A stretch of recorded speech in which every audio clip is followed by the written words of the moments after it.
Where in the world are you watching from? Drop your country in the comments. Before we dive into this heartwarming story, hit subscribe so you'll never miss the most courageous dog tales we share every day. Have you ever felt a shiver down your spine? A whisper from your gut telling you something was wrong even when everything looked perfectly fine? What if that whisper came from someone who couldn't speak but saw the darkness no one else dared to acknowledge? This is the story of Gus, a gentle giant, a furry guardian, and the day his instincts ripped open, a secret no one ever saw coming. Willow Creek High School in rural Vermont was the kind of place where the biggest drama was usually who got the last pizza slice in the cafeteria. It was a place of familiar faces, sun-drenched hallways, and the comforting presence of Officer Jake Riley and his beloved Labrador Gus. Gus wasn't your typical stern canine. With his perpetually wagging tail and soulful brown eyes, he was more therapy dog than police dog. A furry ambassador of calm who could melt away a student's anxiety with a single nuzzle. He was the school's unofficial mascot, a furry shadow to Officer Riley, and everyone from the principal to the kindergartners adored him. His presence was a promise. You are safe here. Yet sometimes, Jake would catch Gus's nose twitching a subtle rumble in his chest when Coach Miller, the new charismatic PE teacher, walked by. Jake would chalk it up to Gus being oversensitive, or maybe just sniffing out leftover lunch, unknowingly dismissing the earliest warnings. Then came Coach Miller. New to Willow Creek, he was everything a small-town school could wish for. Tall, charismatic with a smile that radiated health and enthusiasm. He charmed parents at orientation, motivated even the most reluctant athletes in PE, and had a way of making every student feel seen and valued. He was a breath of fresh air, quickly becoming the most popular new face on campus. Nobody thought to ask too many questions. He just fit. He was almost too perfect. Sarah, a quiet, observant student, once saw him return a lost teddy bear to a first grader with a smile so saccharine it made her instinctively recoil. The little girl, instead of giggling with joy, clung to her mother's leg, a tiny frown creasing her brow. It was a crisp, sun-drenched Friday afternoon, the kind that promised a perfect weekend. During second-period gym class, the air crackled with youthful energy. Coach Miller had just blown his whistle, directing the 8th graders to line up for warm-ups. Gus, as usual, sat patiently beside Officer Riley near the gym door, his eyes scanning the bustling court with quiet vigilance. He was a picture of serene attentiveness. And then in a blink, it all changed. Without a single bark, without a moment of hesitation, Gus's ears flattened against his head. His body stiffened, a low guttural growl vibrating from his chest, a sound Jake had never heard from him before. His usually soft eyes locked onto Coach Miller, and then with a speed that defied his gentle nature, Gus lunged. Gasps echoed through the gym as Gus bolted across the court, not attacking Miller directly, but seizing his sleeve in a powerful grip. He didn't just bite. He held on, tugging with an alarming ferocity that dragged the seemingly unflappable coach back a step. "Gus, off!" Jake commanded, his voice sharp with surprise, pulling his canine back. Gus released, but he stood rigid still, growling his stance, not one of a mistake, but of absolute, undeniable warning. Coach Miller stumbled backward, his face pale, eyes wide with a mix of fear and indignation. "What the hell is wrong with that dog?" he barked, clutching his torn jacket. "Is he even trained?" Jake, pulling Gus closer, responded sharply. "He's trained, coach. Extremely trained." The bite hadn't broken skin, but the fabric of the jacket was cleanly ripped. The principal, Mr. Thorne, quickly intervened, his face tight. "We'll handle this professionally. Officer Riley, file an incident report.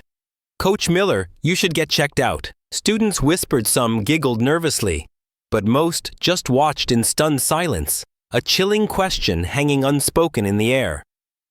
Why the local news, always hungry for a sensational headline, was already on the scene. A cynical reporter thrusting a microphone towards Principal Thorne. "A canine attack. Principal, is Willow Creek High School safe?" The pressure on Jake was immediate and intense. His own colleagues cast doubtful glances. Had he misjudged his partner?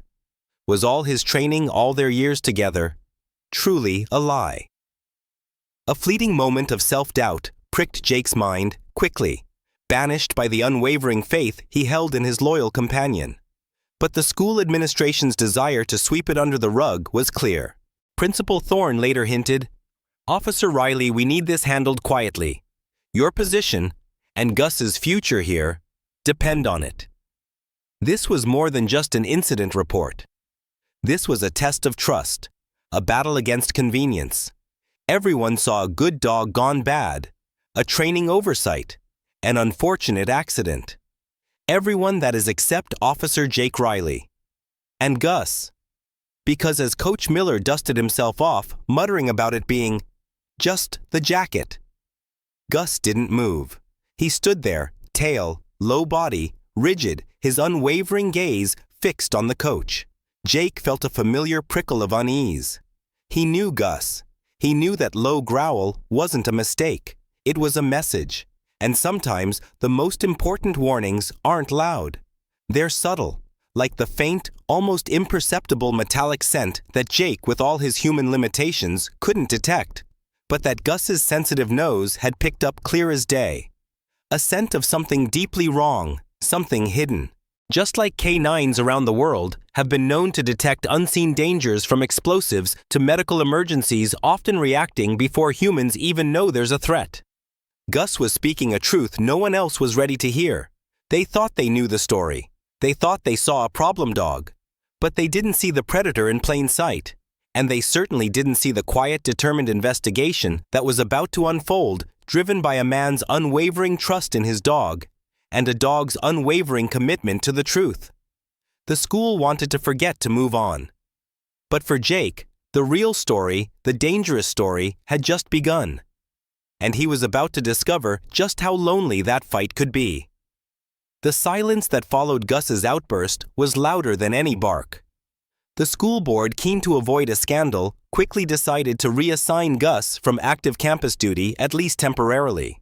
Principal Thorne, though outwardly apologetic, made it clear Willow Creek needed calm, not controversy. For Officer Jake Riley, it felt like a betrayal. His partner, his loyal, infallible Gus, was being punished for doing his job. Jake was told to keep Gus off campus to let things cool down.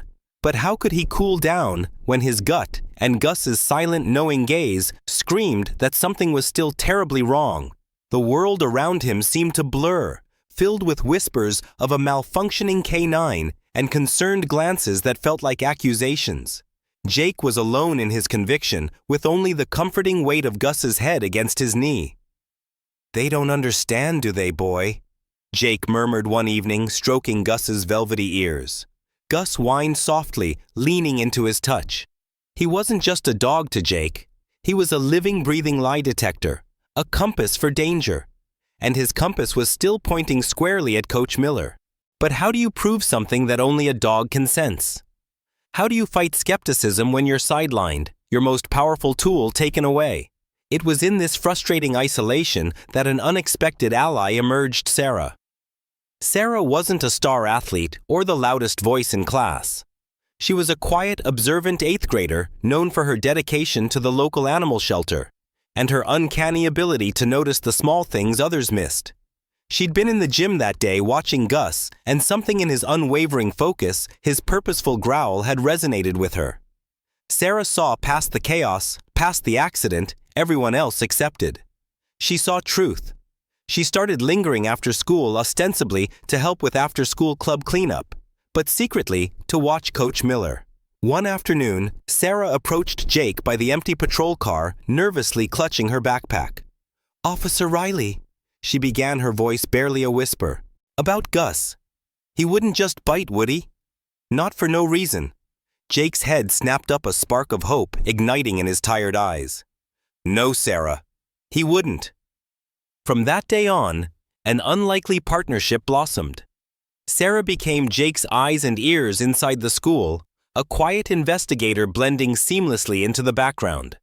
She noticed how Coach Miller, once so outwardly friendly, now subtly avoided eye contact with Jake.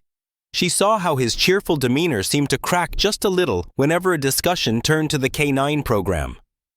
Most tellingly, she observed his oddly furtive glances towards a seldom-used service entrance near the locker rooms, a place where Gus would sometimes pace a low rumble in his chest. Jake, meanwhile, used his limited resources. He discreetly pulled security footage from the gym, hoping to catch a stray glance, a subtle movement, anything that supported Gus's warning. He ran background checks on Coach Miller, but found nothing alarming. It was a dead end. Criminals, especially those who prey on the innocent, are masters of disguise, Jake often told his trainees. They create elaborate false identities, clean histories, and personas designed to disarm. But Jake knew that beneath the polished veneer, there was often a single glaring flaw, a critical mistake waiting to be made. And Coach Miller made it. One rainy Tuesday, Sarah was leaving the library late after helping with a project. As she passed the deserted locker room hallway, she saw him. Coach Miller in the dimly lit corridor, quickly stuffing a thick worn binder into a duffel bag, a bag she hadn't seen him with before. His back was to her, but the furtive movement, the quick, almost panicked glance over his shoulder as he zipped it up, sent a chill down her spine. He then slipped out a side exit, completely oblivious to Sarah's presence. Sarah's heart pounded. She knew she had seen something important, and she knew exactly who to tell. She found Jake at the station breathless. He was hiding something, Officer Riley. A big binder in a bag he didn't have before. Jake listened intently, his expression hardening. This wasn't just a hunch. This was a lead. He knew that even the most meticulous criminals eventually make a slip-up a moment of complacency. He immediately pulled the hallway camera footage. Sure enough, at 5:47 p.m., Coach Miller entered the locker room empty-handed. At 6:09 p.m., he emerged with the duffel bag slung over his shoulder. The time was short, the entry and exit points clear, and the bag undeniable. It wasn't enough for a search warrant based on a dog bite incident, but Jake was a police officer. He knew other ways. He could get a warrant for unaccounted property left on school premises after hours, a minor infraction that would allow him to examine the bag's contents. He had his entry. The truth hidden just beneath the surface was about to be dragged into the light. And Gus, the quiet, unwavering sentinel, already knew. The air in Officer Riley's office was thick with anticipation. The duffel bag secured with an evidence tag sat on his desk, a silent promise of secrets. After obtaining the unaccounted property warrant, Jake carefully opened the bag. Inside, nestled beneath gym clothes and a few seemingly innocuous items, was the thick binder Sarah had seen. But it wasn't just the binder that caught Jake's eye. Tucked deep within a zippered pocket was a single tiny shred of gray fabric. It was from a gym shirt, unmistakably similar to the one Coach Miller had been wearing the day Gus bit him. This was it. This was the silent, almost invisible thread that could unravel everything. Jake knew the drill. Every piece of evidence, no matter how small, held a story. He meticulously packaged the fabric shred and a swab from the torn sleeve, sending them off to the state forensic lab with an expedited request citing potential school safety concerns. The wait was agonizing. Each passing hour felt like a day, each day an eternity. He kept Gus close, the Labrador's calm presence a constant reminder of the truth they both knew, even as the world around them buzzed with whispers of a misunderstood dog. Gus, however, remained vigilant, often sitting by the gym window, a low rumble occasionally stirring in his chest whenever Coach Miller's familiar figure passed by. He was still on watch. Then the call came. Late Tuesday night, the forensic technician's voice, usually cool and professional, held an edge of urgency. "Officer Riley, we have a match. The DNA from that fabric shred. It's not from a Coach Miller." Jake's heart hammered against his ribs. This was the moment. This was the twist. The profile matches a Mark Jensen, a national database hit, wanted for multiple counts of child endangerment and sexual misconduct across 3 different states dating back a decade. He jumped bail years ago, vanished without a trace. The words hit Jake like a physical blow. Coach Miller, the charming, popular coach, was Mark Jensen. The sheer audacity, the chilling deception sent a cold shiver down his spine. It wasn't just a misbehaving dog. It was a carefully constructed mask, and Gus had seen right through it. The precinct sprang into action, quietly, precisely. They couldn't risk spooking Jensen. A warrant for Mark Jensen's arrest was immediately issued, and a plainclothes team was dispatched to stake out the school and his known addresses. Jake knew Jensen would bolt the moment he sensed the net tightening. He just needed to be ready. Sure enough, the next morning, Jensen didn't show up for third period. Security reported that the equipment closet in the field house had been left ajar. Inside, they found his Willow Creek gym jacket, a cheap prepaid phone, and a half-packed duffel bag with a burner license plate. He was gone. He knew. Jake, with 2 officers hot on his heels, sprinted to the parking lot. "Gus!" he commanded, pointing towards the faint scent trail. "Find him!" The Labrador, sensing the urgency, sprang forward, his nose to the ground, a focused, determined force. Gus wasn't just tracking a scent. He was tracking a predator, a threat to the very safety he was sworn to protect. The chase was on. Gus led them past the school fence, a blur of motion through the dewy grass into the dense wooded green belt just beyond the track field. The scent was strong, fresh. Jensen had passed through here less than 10 minutes ago, desperate to put as much distance as possible between himself and Willow Creek. Students unaware of the unfolding drama watched from classroom windows, their innocent chatter oblivious to the life-or-death pursuit happening just beyond their sight. "Don't let him get away. Please don't let him get away," Sarah whispered from her science class, her heart pounding with a nameless dread. Just over a mile from campus, hidden behind a forgotten utility shed, Gus skidded to a halt.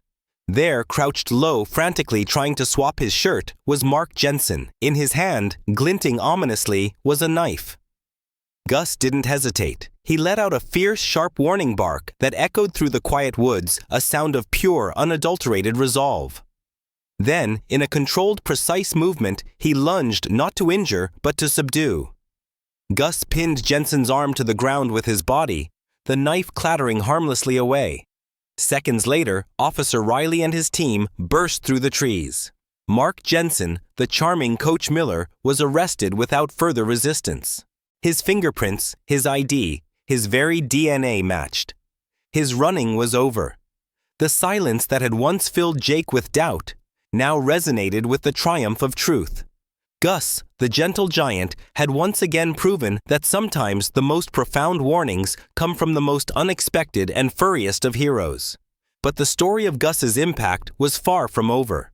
His silent battle had saved a school, and now a community would learn to heal and to listen. The news hit Willow Creek like a thunderclap. Coach Miller, the charismatic new teacher, was in fact Mark Jensen, a wanted fugitive. The relief that swept through the school was palpable, a collective exhale after months of unspoken unease. The simple announcement from Principal Thorne that Coach Miller will no longer be working with our school was enough. Everyone knew. And everyone looked at Gus with new eyes. He wasn't just a beloved school dog. He was their silent guardian, their unlikely hero. The school wasted no time in honoring him.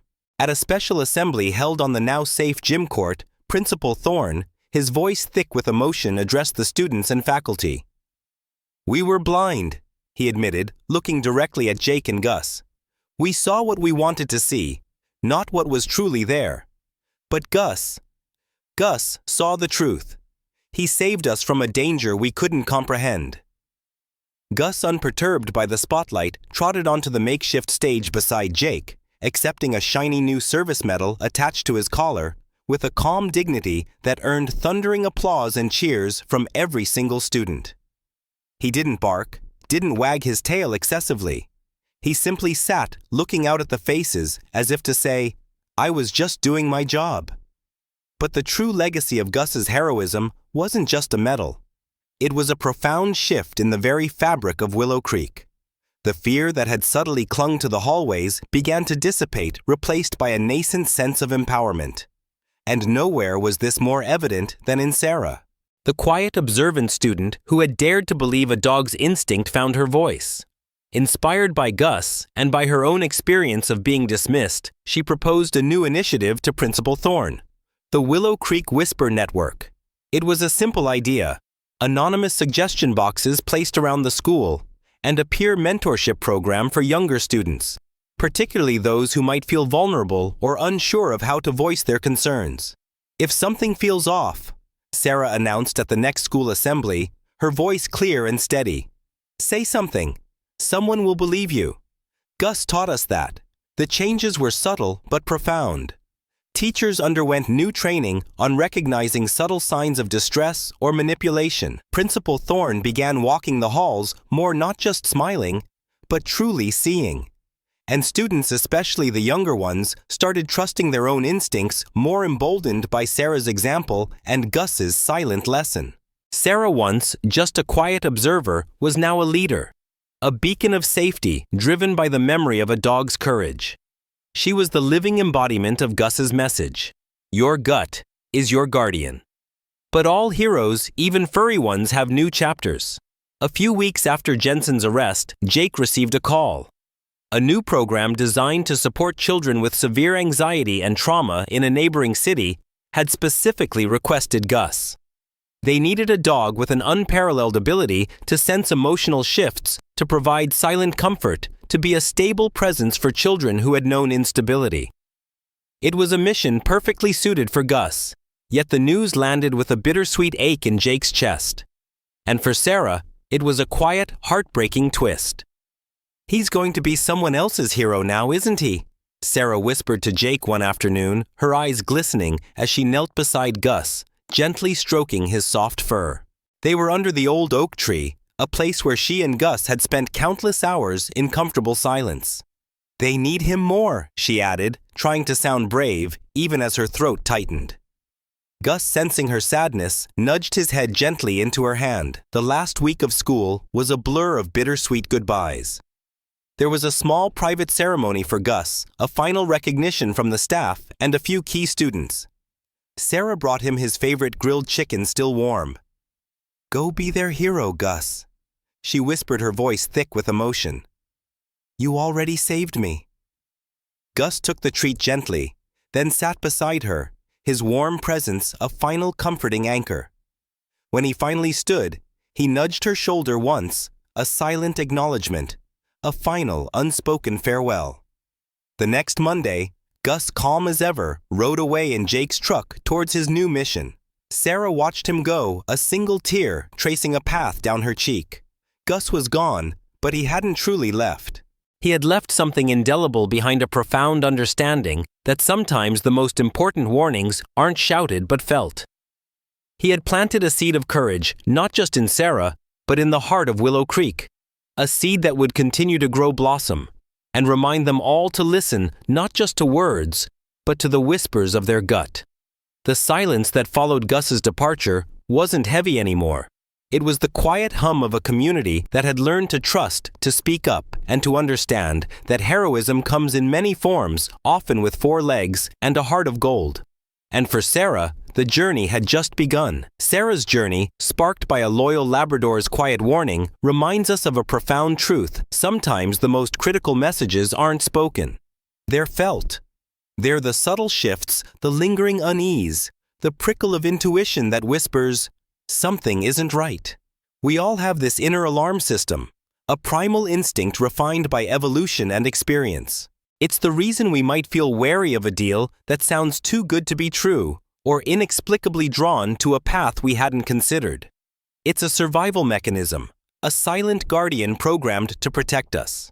Just like Gus sensed Mark Jensen's true nature, beneath the charming facade, our gut can often perceive inconsistencies, dangers, or opportunities that our rational minds haven't yet processed. But how often do we actually listen?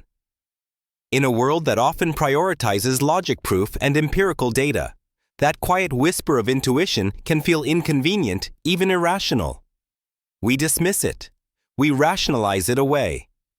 "I'm just being paranoid," we tell ourselves. "It's probably nothing." Or pressured by social norms, fear of being wrong, or the desire to avoid conflict, we swallow that feeling, forcing a smile, and moving on, just as the staff at Willow Creek initially did with Coach Miller. We silence the very voice that's trying to save us. The cost of that silence can be immense. It can be the missed opportunity for connection, the lingering regret of not speaking up, Or tragically, the painful consequence of ignoring a clear warning sign. Think of a time when you dismissed a gut feeling about a person, a decision, or a situation, only to later realize that your intuition was screaming the truth. That gnawing feeling in your stomach, that sense of dread that washes over you. Those are not random anxieties. Those are your inner Gus barking a warning you need to hear. They are the subtle indicators that something is off, urging you to pause, to question, to look deeper. So now, let me ask you, have you ever ignored a bark you should have listened to? What did it cost you? And if you could go back with the wisdom of Gus's story, would you choose to listen this time? The legacy of Gus at Willow Creek wasn't just about catching a dangerous man. It was about teaching an entire community to re-engage with their deepest, most ancient form of protection, their intuition. It was about learning to trust that inexplicable knowing even when it defies logic. Gus taught them that heroes don't always wear capes or badges. Sometimes they have 4 legs, soulful brown eyes, and a quiet strength that resonates deeper than words. So the next time that subtle whisper arrives, that feeling in your gut that tells you something is off or right, will you listen? Will you pause? Will you act? Because sometimes the loudest warnings aren't loud at all. They're the quiet ones, the still gaze of someone who sees what you can't, the weight of a bark that breaks the silence. And your gut, it's always trying to protect you. All it needs is for you to listen. Go ahead, trust your gut. It's your guardian.